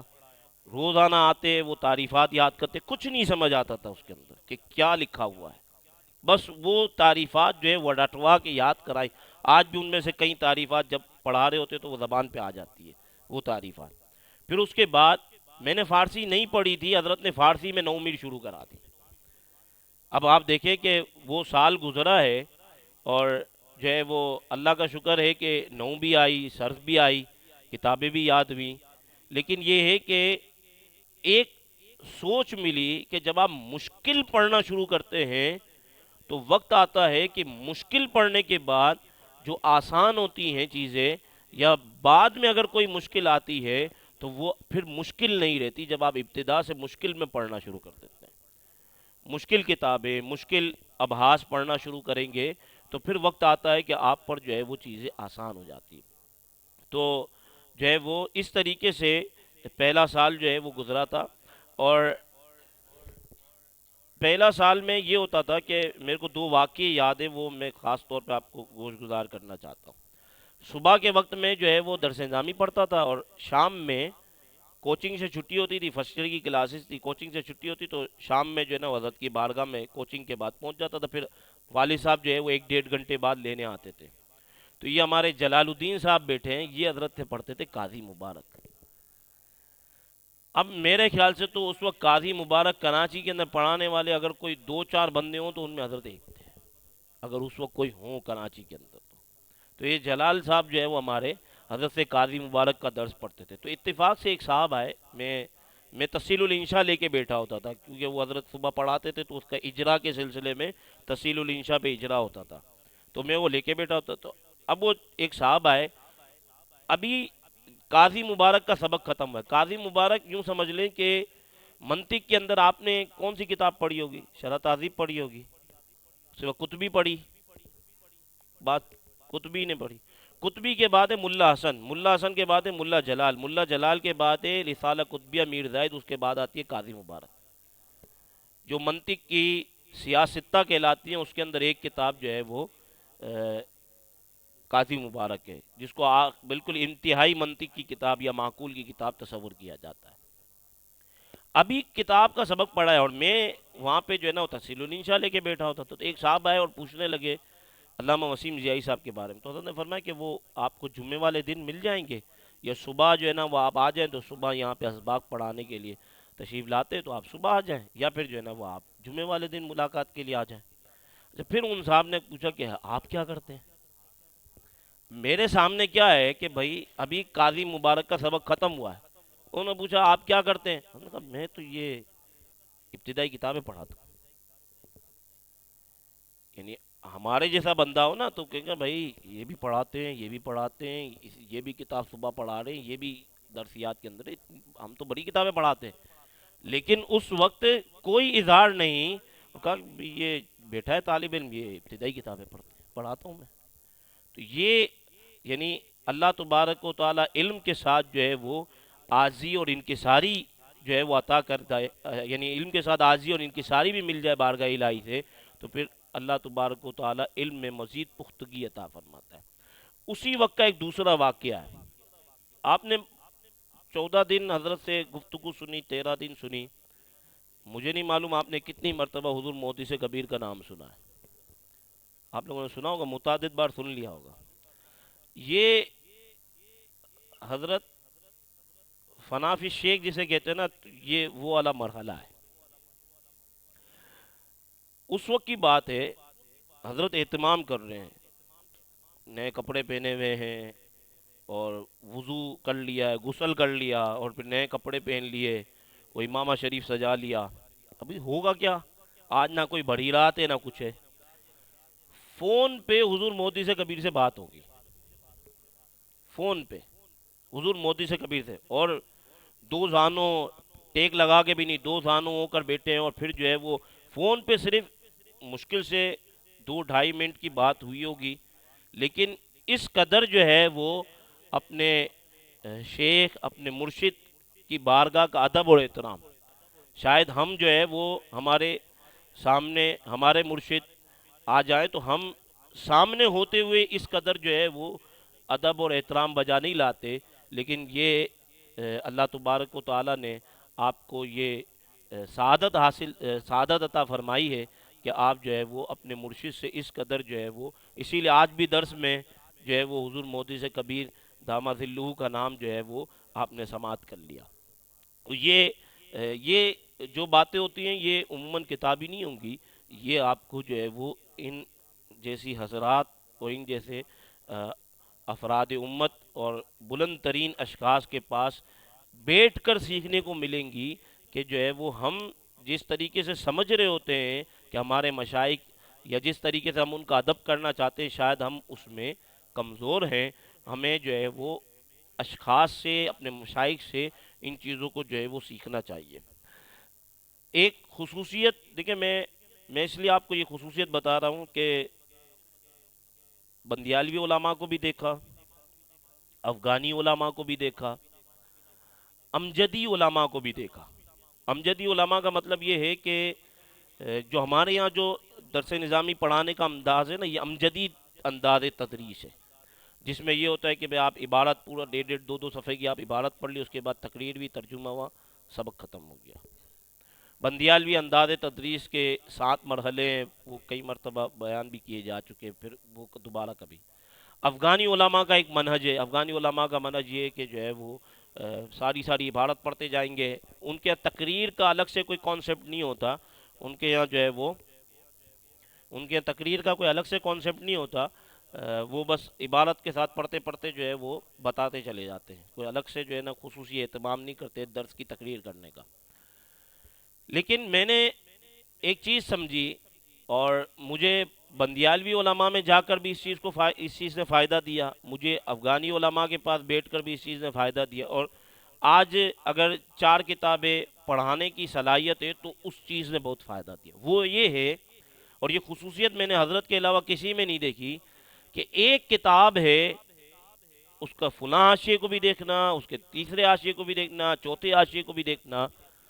ایک کتاب کے 10-15 حواشی شروحات جو ہے وہ حضرت کے پاس آپ کو مل جائیں گے. کافیہ کے کوئی 15-20 حواشی شروحات آپ کو مل جائیں گے. شرامیہ تعامل بظاہر جو ہے وہ نہ پڑھنے والا اس کی اہمیت کو سمجھتا ہے، نہ پڑھانے والا اس کی اہمیت کو سمجھتا ہے. یہ تو حضرت کے پاس رہے کہ ہم نے یہ سمجھا کہ اس کی تو فلاں حاشیہ بھی ہے، فلاں شرح بھی ہے، اور اس کو تو فلاں شرح سے پڑھنا چاہیے. اور اسی طریقے سے جب ہدایت النو پڑھی تو ہدایت النو کو درایا سے بھی دیکھا گیا، حامیہ سے بھی دیکھا گیا، اور اس کے علاوہ جو ہے وہ اس کے 1-2 فارسی حاشیے تھے، ان سے بھی جو ہے وہ حضرت نے پڑھایا. تو اس سے اندازہ ہوا کہ آپ صرف کتاب کے متن تک محدود نہ رہیں، اس کے حواشی کا بھی چکر لگا. بندیالوی منہج کے اندر آپ کو استاد کی تقریر سننے کو ملے گی. استاد کبھی بھی حاشیہ نہیں دکھائے گا آپ کو. بندیالوی منہج کے اندر استاد کبھی بھی حاشیہ نہیں دکھاتا. ہاں، اس کی تقریر ایسی بنی ہوئی ہوتی ہے کہ وہ حواشی کو گھیر لیتی ہے، آپ حواشی کا مطالعہ کریں گے تو وہ حل ہو جائیں گے، لیکن حاشیے سے بات بتانا. اور پھر میں آپ کو بتاؤں کہ جب جامی پڑھتے تھے، یعنی ہم نے جب کافیہ پڑھی حضرت کے پاس، تو کافیہ کے ساتھ حضرت نے جامی پڑھائی اور جامی کے ساتھ عبد الغفور پڑھائی. کافیہ کے ساتھ میں نے کہیں نہیں دیکھا جامی پڑھائی جاتی ہے، لیکن حضرت نے کافیہ کے ساتھ جامی پڑھائی، جامی کے ساتھ عبد الغفور پڑھائی. اور جب جامی پڑھتے تھے، مطلب جامی کے اندر ملا اسام نے کئی مقامات پہ ایسا ملے گا کہ وہ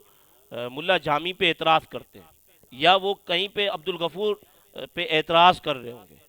اب کوئی بھی عمومی طور پہ اگر آپ دیکھیں گے نا،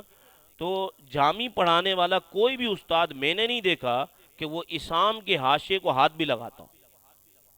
کیونکہ اسام کا حاشیہ مشکل حاشیہ ہے. جہاں بھی ملا اسام نے حاشیہ لکھا ہے مشکل لکھا ہے، اس کا انداز بیان مشکل ہے.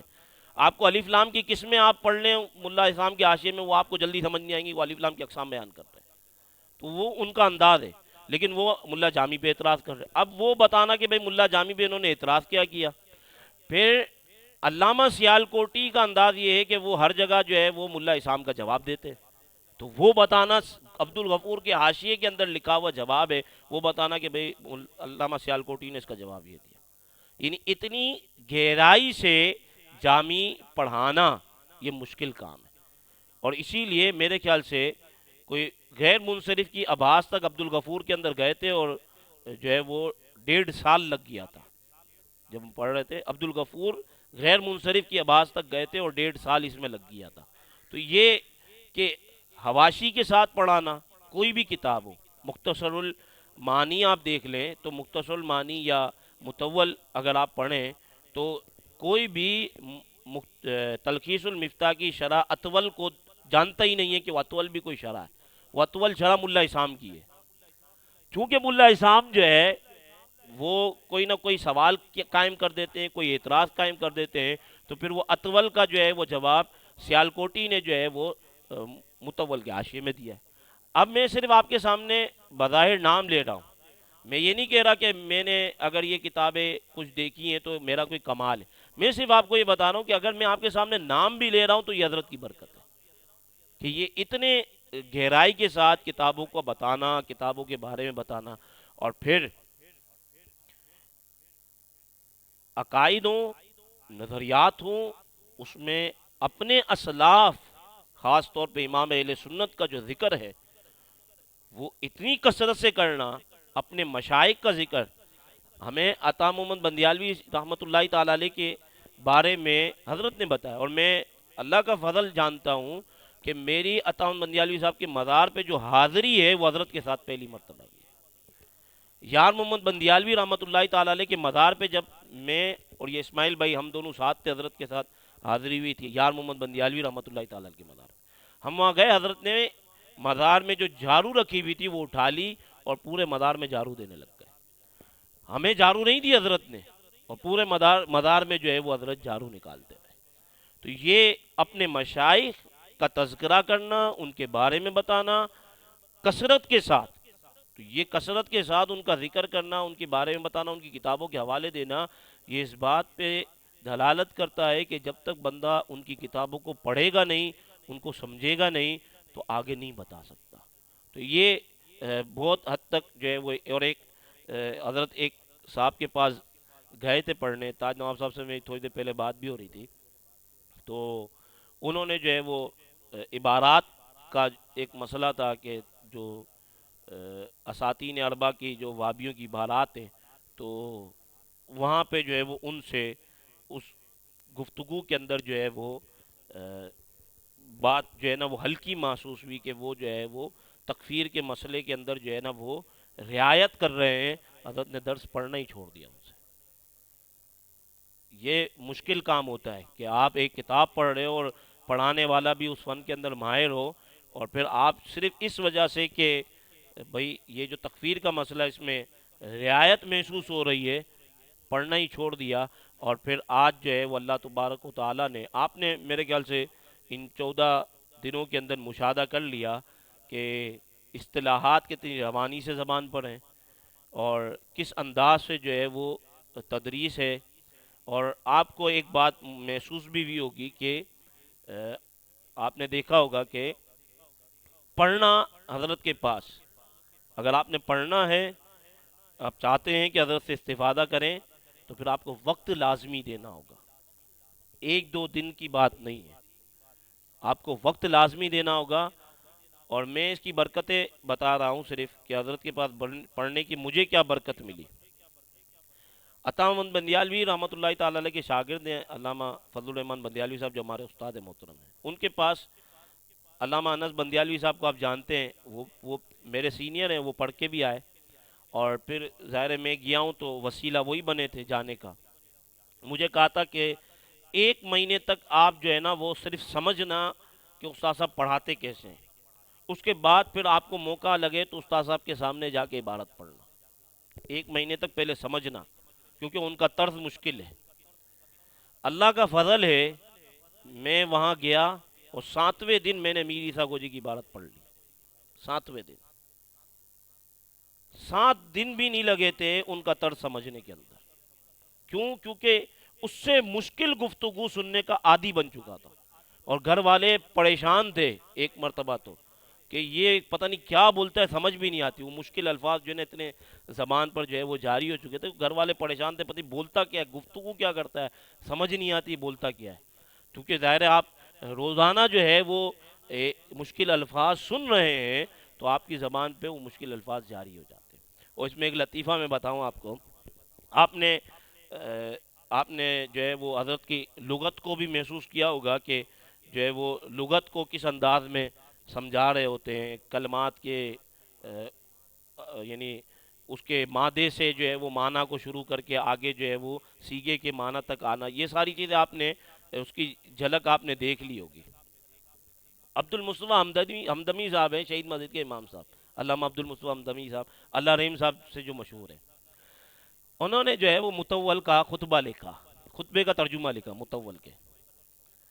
متول کا خطبہ نہیں پڑھایا جاتا، ہم جب بھی متول شروع کرتے ہیں تو مختصر المانی تلخیص المفتاح کے جو ہے وہ وہاں سے شروع کرتے خطبے سے، متول کا جو خطبہ ہے وہ عمومی طور پہ نہیں پڑھایا جاتا۔ اللہ رحیم صاحب نے وہ خطبہ پڑھایا تھا، تو اللہ رحیم صاحب نے جو ہے وہ اس کا ترجمہ لکھ لیا، ترجمہ لکھنے کے بعد وہ حضرت کو تصحیح کرانے کے لیے لیا ہے کہ حضرت اس کی تصحیح کر دیں۔ اچھا، میں نے چونکہ اس کی کمپوزنگ کی تھی بعد میں، تو میرے لیے تو بڑا مشکل تھا، حالانکہ میں نے 2 سال یا 2.5 سال پڑھے تھے اس وقت، یا 3 سال پڑھے ہوں گے، تو میرے لیے تو مشکل تھا اس کی کمپوزنگ کرتے ہوئے، مجھے سمجھ نہیں آ رہا تھا کہ تشبیہات اور استعارات کیسے جاری ہو رہے ہیں۔ وہ اللہ رحیم صاحب نے حضرت کو دیا کہ آپ جو ہے وہ اس کی پروف ریڈنگ کر دیں۔ اس کے بعد جب لینے آئے تو کہتے ہیں آپ نے تو متول کے خطبے سے زیادہ مشکل تو یہ ترجمہ کر دیا، یہ ترجمہ تو جو ہے وہ اس سے زیادہ مشکل ہو گیا۔ تو یہ جو ہے وہ معنی کی گہرائی اور اس کے لیے پھر الفاظوں کا انتخاب، اور یہ ایک کمال ہے، یہ آپ کو جو ہے وہ آپ کے دائیں بائیں اطراف میں نظر بھی نہیں آئے گا کہ کون سا لفظ استعمال کرنا ہے، کون سا لفظ استعمال نہیں کرنا۔ تو یہ خوبیاں ہیں، اور میں چاہوں گا کہ آپ حضرات جو ہے وہ جیسے ابھی آپ نے استفادہ کیا ہے، کوئی مزید اس سلسلے کو آگے بڑھائیں، اور یقین کریں میرے اور یہ ہمارے احمد بھائی موجود ہیں، انہوں نے بھی ابتدائی کافی ساری کتابیں، بلکہ 4-5 سال تک، غالباً 6 سال تک حضرت سے استفادہ کرتے رہے ہیں، کافی ساری کتابیں انہوں نے بھی پڑھی ہیں، اور یہ میرے سینئر ہیں، اور ہماری تو مطلب ایسی ہماری بانڈنگ ہو چکی تھی حضرت کی بدولت کہ ہم فون پہ بھی 1-2 گھنٹہ پڑھتے تھے کتابیں، حاشیہ جدیدیہ اور پھر وہ فتح القدیر وغیرہ۔ تو یہ میں ڈی آئی خان سے فون کرتا تھا ان کو، اور رات کو 1-1 گھنٹہ جو ہے وہ ہم فتح القدیر پڑھا کرتے تھے۔ یہ حضرت کی برکتیں تھی کہ اس قدر شوق دلایا تھا فتح القدیر پڑھنے کا اور جو ہے وہ کتابیں پڑھنے کا۔ میں یہ چاہوں گا کہ میری اور ہماری تو خوشی ہے کہ حضرت جو ہے وہ اس علاقے سے اس علاقے میں تشریف لائے، اور جو ہے نا وہ آپ حضرات نے استفادہ کیا ہے، اور یہ دروس کا سلسلہ حضرت کا مزید بڑھے، اور تاکہ اور بھی خلق جو ہے وہ خاص طور پہ جو متلاشیان علم ہیں وہ حضرت سے جو ہے وہ استفادہ کریں۔ تو میں یہ چاہوں گا، اور میری انتظامیہ سے بھی درخواست ہے، اور میں اپنے ادارے میں بھی کوشش کروں گا کہ ان دروس کے سلسلے کو مزید آگے بڑھایا جائے، تاکہ جو ہے وہ اللہ تبارک و تعالیٰ نے آپ کو جو علوم و فنون سے نوازا ہے مزید جو ہے وہ خلق جو ہے وہ اس سے مستفید ہو اور یہ سلسلہ اور آگے بڑھے، کیونکہ اصل تو یہ بزرگوں کا فیضان ہے۔ اللہ تبارک و تعالیٰ نے چاہا تو یہ سلسلہ مزید آگے بڑھے گا۔ اللہ تبارک و تعالیٰ استاد محترم کے علم عمر میں برکت عطا فرمائے اور ہمیں بار بار جو ہے وہ ان سے استفادہ کرنے کی توفیق عطا فرمائے، آمین بجائے نبی الامین صلی اللہ علیہ وسلم۔ انشاءاللہ دعا ہوگی اور دعا کے بعد پھر انشاءاللہ نیاز کا اہتمام۔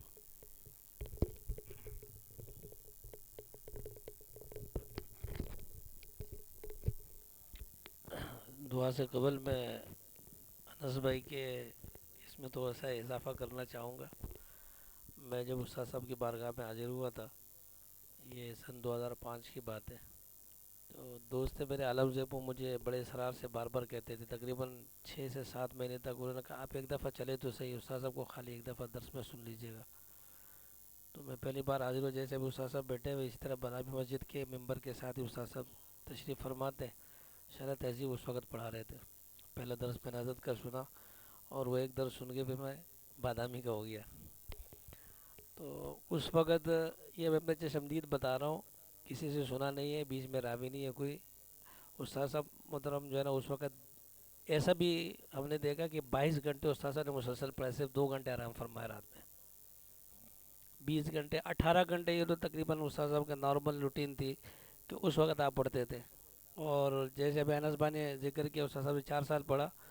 اس کے بعد جتنے کتابیں وہ استاد صاحب جب پڑھاتے تھے وہ خود پڑھ کر ہمیں پڑھاتے تھے۔ ہم مدد کے وہ پہلا بیج ہے جس کو استاد صاحب نے پڑھایا ہے، مطلب وہ ہمارا والا بیج جو تھا اس کو استاد صاحب پڑھاتے تھے۔ اور الحمدللہ بہت زیادہ اکتساب ہم نے کیا حضرت سے، اللہ تعالیٰ حضرت کے علم و عمل مزید برکت عطا فرمائے۔ میں ایک چیز کہتا ہوں کہ علم وہابی ہم سنتے ہیں اور یہ ہم نے اپنے آنکھوں سے دیکھا ہے، اور اس ایام کے اندر جیسے چھٹی ہوتی ہے تو ہم لوگ تو موج مستیاں کرتے ہیں نا، طلباء کا یہ کام ہوتا ہے۔ استاد صاحب کیا کرتے ہیں، جس دن چھٹی ہوتی تھی نا تو کراچی کے سارے مکتبوں کے گرد و غبار کو جھاڑتے تھے۔ وہ کیا کوئی نایاب نسخہ مل جائے، اپنے بزرگوں کو کوئی نایاب حاشیہ مل جائے۔ اچھا، ہمیں اردو پر انتہائی سخت جو ہے ناراضگی کا اظہار فرماتے تھے لغت بھی آپ پڑھو تو عربی ٹو عربی یا عربی ٹو فارسی، اردو نالائق بنا دیتی ہے۔ استاد صاحب کی جو ذاتی لائبریری جس میں جو ہے ہم لوگ کیا کرتے ہیں، ہم تو جتنے پیسے ملے نا تو وہ اپنے ذاتی اس میں، استاد صاحب کی عادت یہ تھی کہ ایڈوانس میں تنخواہ لے کر اس میں کتابیں خرید کر لاتے تھے، اور اس میں اس سلسلے میں آپ کوئٹہ بھی تشریف لے کے گئے، سوات بھی گئے، پشاور بھی گئے۔ ہم لوگ کس لیے جاتے ہیں، سیر سپاٹوں کے، استاد صاحب جاتے ہیں کتابوں کے لیے کہ کوئی وہاں سے جو ہے نا حاشیہ مل جائے، یا کوئی وہاں سے جو ہے نا کوئی نیا حاشیہ یا شرح جو ہے عربی کی یا ہمارے کسی بزرگ کی جو ہے نا۔ استاد صاحب نے اس وقت جو ہے حضور مفتی اعظم ہند رحمۃ اللہ تعالیٰ نے کون سا نصاب پڑھا، حضور صدر الشریعہ نے کون سی کتابیں پڑھی، جب ہم حضرت کے پاس پڑھتے تو حضرت نکالتے تھے، کہا یہ کتاب ہمارے بزرگوں نے پڑھی تھی، ان کے وقت نصاب یہ تھا درس نظامی کا۔ یہ تو ہمیں بھی جو ہے نا آپ خود اندازہ کر سکتے ہیں، یہ آپ کو احساس ہو گیا ہوگا ان 10-15 دن میں۔ اللہ تعالیٰ حضرت کے سایہ کو سلامت رکھے اور رب کریم ان کے علم و عمل مزید برکت عطا فرمائے، اور سادگی جو ان کی ساری ابھی بھی آپ کے سامنے، ابھی تو استاد صاحب ماشاء اللہ اچھے وہ، لیکن اس وقت استاد صاحب کا ہم نے ایسا بھی وقت دیکھا ہے، استاد صاحب کا جیب جو ہے نا یہاں سے تو ایسا جو ہے نا یوں ہم کہتے تھے اس کو کیا کرنا ہے یہ۔ اللہ رحم صاحب کا تذکرہ کیا، استاد اللہ رحم صاحب کا، وہ آتے تھے استاد صاحب سے کہتے تھے شادی کر لے بہت مزہ آئے گا، تو استاد صاحب فرماتے تھے کہ میری شادی کتابوں سے ہو چکی ہے، میں کتابوں سے ہی جو ہے نا۔ تو یہ ایک مزاج، اچھا اللہ رحم صاحب وہ ان کے اپنے ایک مزاج تھا، وہ بھی ماشاء اللہ بڑے شوقین تھے، استاد صاحب کا اپنے ایک تھا، تو بہت اچھا لگتا تھا۔ اللہ تعالیٰ ان کے سایہ کو سلامت رکھے، ان کے عمل میں برکت عطا فرمائے، آمین۔ الحمدللہ رب العالمین والعاقبۃ للمتقین والصلاۃ والسلام علی سید الانبیاء والمرسلین وعلی آلہ وصحبہ اجمعین۔ اللہم آنس وحشتی فی قبری، اللہم ارحمہ بالقرآن العظیم واجعلہ لی اماما ونورا وہدی ورحمہ، اللہم ذکرنی منہ ما نسیت وعلمنی منہ ما جہلت وارزقنی تلاوتہ آناء اللیل وآناء النہار واجعلہ لی حجۃ یا رب العالمین۔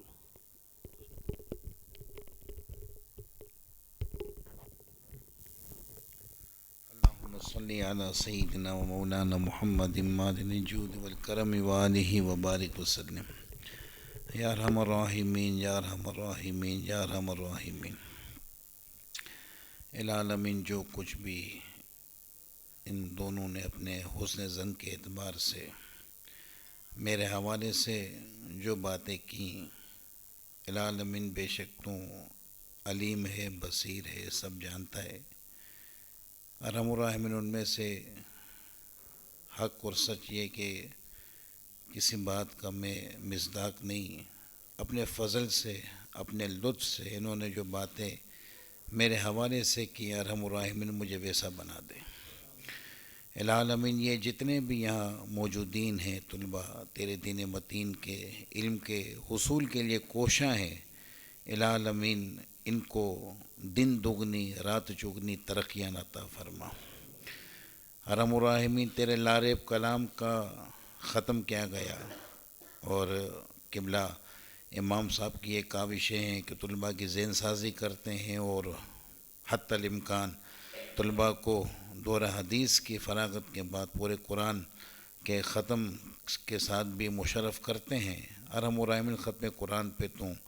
دعاؤں کو قبول فرماتا ہے، اس ختم قرآن کی برکت ارحم الراحمین ہم تمام کو عطا فرما۔ تیرے قرآن کریم کے ایک ایک لفظ کی برکتوں سے ہم تمام کو مالا مال فرما۔ جتنے بھی یہاں پر موجودین ہیں جو دین متین کا کام کر رہے ہیں، قبلہ امام صاحب حبیب مسجد میں، جناب انس صاحب جامعۃ النور کے اندر، اور یہاں بہت سارے مدرسین بیٹھے ہوئے ہیں، متعلمین ہیں، نیز متعلمین بھی بقول امام صاحب کے بہت زیادہ تعاون کرتے ہیں۔ ارحم الراحمین، ان دین کی خدمات کو اپنی بارگاہ سمجدت میں قبول فرما۔ دین کی برکتوں سے ہمارے گھروں کو شاد و آباد فرما، ہمارے مدرسوں کو، ہمارے ذہنوں کو، ہمارے سینوں کو شاد و آباد فرما۔ ارحم الراحمین، لاریب قرآن کی برکتیں ہم تمام کو عطا فرما۔ یہاں جو کوئی کسی مرض میں مبتلا ہو، کوئی بیماری میں مبتلا ہو، کسی بھی الجھن کا شکار ہو، کسی پریشانی کا شکار ہو، مالی اعتبار سے، جانی اعتبار سے، تجھے ختم قرآن کا واسطہ ارحم الراحمین ان تمام مشکلات کو، ان تمام پیچیدگیوں کو اپنے لطف و کرم سے دور فرما دے۔ ارحم الراحمین، بزرگوں کے سائے کو ہمارے سروں پر تاردیر قائم و دائم فرما۔ ارحم الراحمین، العالمین، خصوصاً امام اہل سنت کے مسلک پر، امام اہل سنت کے منہج پر تا دم غرغرہ ہم تمام کو استقامت کے ساتھ قائم و دائم فرما۔ ارحم الراحمین، خصوصاً مرشدان اعظام، پیران اعظام کا ادب کرنے کی اگر وہ انتقال کر گئے تو بغیر کسی ناگے کے تسلسل کے ساتھ ان کی بارگاہ میں ایصال ثواب کرنے کی سعادت عطا فرما۔ ارحم الراحمین، تصور شیخ سے ہماری آنکھوں کو، ہمارے سینوں کو ٹھنڈک عطا فرما۔ جو امام علیہ سنت نے تصور شیخ کا طریقہ لکھا ہے، اس طریقے پر چلتے ہوئے اپنے مرشد کریم سے اصول فیض کی سعادت عطا فرما۔ ارحم الراحمین، جتنے بھی بزرگان دین تیرے دین متین کی ترویج و اشاعت کرتے کرتے اس دنیا فانی سے رخصت ہوئے، ان تمام کو خوب برکتوں سے مالا مال فرما۔ ان کے نقوش قدم پر ہم تمام کو چلنے کی سعادت عطا فرما۔ ارحم الراحمین، الہ العالمین، نہایت ہی پرفتن زمانہ ہے، نہ جانے ذہن اور قلب کس کی طرف مائل ہو جائے۔ ارحم الراحمین، الہ العالمین، تجھے تیرے محبوبین کا واسطہ ارحم الراحمین ہم تمام کو مسلک حق اہل سنت و جماعت پر استقامت عطا فرما، ہمیں مسلک رضا پر استقامت عطا فرما۔ ارحم الراحمین، تمام بد مذہبی طوفان سے اور تمام بد مذہبی آفتوں سے ہم تمام کو محفوظ و مامون فرما۔ الحاد کے فتنے سے، دیوبندیت کے فتنے سے، شیعت کے فتنے سے، غیر مقلدیت کے فتنے سے، قادیانیت کے فتنے سے ہم کو، ہماری نسلوں کو محفوظ و مامون فرما۔ ارحم الراحمین، الہ العالمین، اہل سنت و جماعت پر تا دم غرغرہ استقامت عطا فرما۔ ارحم الراحمین تو سے خصوصاً دعا کرتے ہیں ختم قرآن کے واسطے سے اس مسجد کو، حبیب مسجد کو شاد و آباد فرما۔ قبلہ نہایتی محسن اہل سنت اور نہ جانے کتنوں کو سنت کی راہ پر گامزن کرنے والے، نہ جانے کتنے اداروں کو آباد فرمانے والے، کتنی مساجد کو آباد فرمانے والے قبلہ سید شاہ تراب الحق قادری رحمۃ اللہ تعالیٰ علیہ کے فیوز و برکات سے ہم تمام کو متمتع فرما۔ یہ مسجد انہی کا فیضان ہے، امجدیہ انہی کا فیضان ہے، مسلم الدین مسجد مدرسہ انہی کا فیضان ہے، اور نہ جانے کراچی، بیرون پاکستان کتنے ان کے فیضان ہیں۔ ارحم الراحمین تمام فیضان کو شاد و آباد رکھنے کی سعادت عطا فرما۔ ارحم الراحمین العالمین مرشد کریم حضور ضیاء المصطفیٰ اعظمی دامت برکاتہم العالیہ کے علم عمر عمل میں برکت عطا فرما،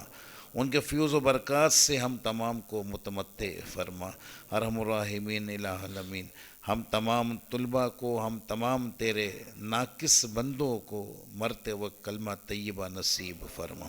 ان اللہ و ملائکتہ یصلون علی النبی یا ایہا الذین آمنوا صلوا علیہ وسلموا تسلیما۔ اللہم صلی علی سیدنا و مولانا محمد معدن الجود والکرم وآلہ وبارک وسلم صلاۃ وسلام علیک یا سیدی یا مرشدی یا حبیبی یا مولائی یا رسول اللہ۔ سبحان ربک رب العزت عما یصفون والسلام علی المرسلین والحمد للہ رب العالمین۔